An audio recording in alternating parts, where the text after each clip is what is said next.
ابلیس به درگاه خدا دعا نکرد؟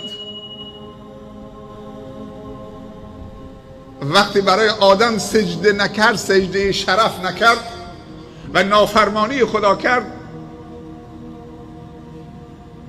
یک تقاضا از الله کرد، گفت منو فرصت بده تا آخرین لحظه عمر دنیا که بنده تو رو گمراه بکنم. در ظاهر نباید خدا بهش فرصت میداد، گفت من آشکارا میخوام بنده تو رو گمراه بکنم، منو جهنمی کردی، میخوام جهنم تو پر بکنم با بندگان تو و همه رو منحرف میکنم، به من فرصت بده.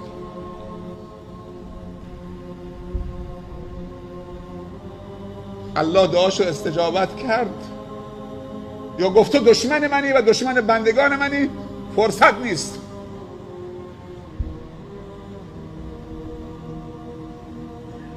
پس الله تقاضای ابلیس هم پاسخ داد، چون که از بندگانش اطمینان داشت.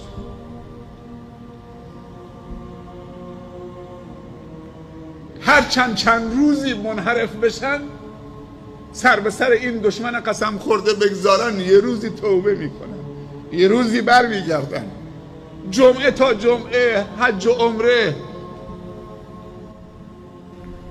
ماه مبارک رمضان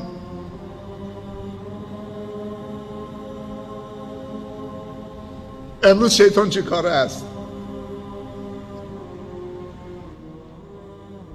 جبرائیل امین وقتی که نازل میشد علیه السلام بر پیامبر صلی الله علیه وسلم برای تلاوت قرآن،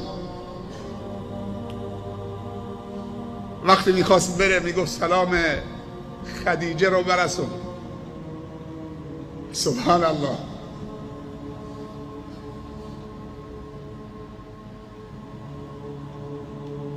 این زن به کجا رسیده؟ این برای زنها و خواهرای مسلمانمونه. 4 زن به کمال رسیدن، یکیشون ام المؤمنین خدیجه هست، مادر ما.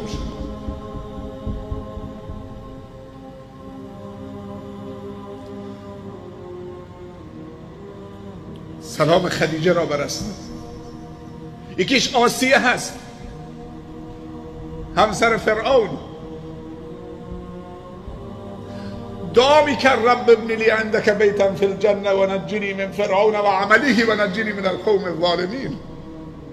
قصر فرعون مال خودش بود، بیبی قصر بود، بانوی قصر بود، ولی دعا میکرد رب ابن لی عندک بیتا فی الجنه، خدایا نزد خودت قصری برای من بنا بکن، و نجنی من فرعون و عمله و نجنی من القوم الظالمین. مریم بنت عمران و فاطمه بنت النبی صلی الله علیه و سلم و رضی الله عنهن اجمعین. پس باغهای بهشت در روی زمین حلقه های علمی است، قرآنی است، دینی است که در اون حلقه الله به بزرگی یاد میشه، از عظمت و بزرگی الله جل جلاله صحبت میشه، کلام رب العالمین تفسیر میشه. چقدر جامعه ما نیاز به این جلسات داره عزیزان من.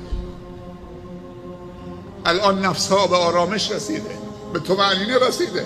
یا ایتها النفس المطمئنه ارجعی الی ربک راضیة مرضیة وادخلی فی عبادی وادخلی جنتی.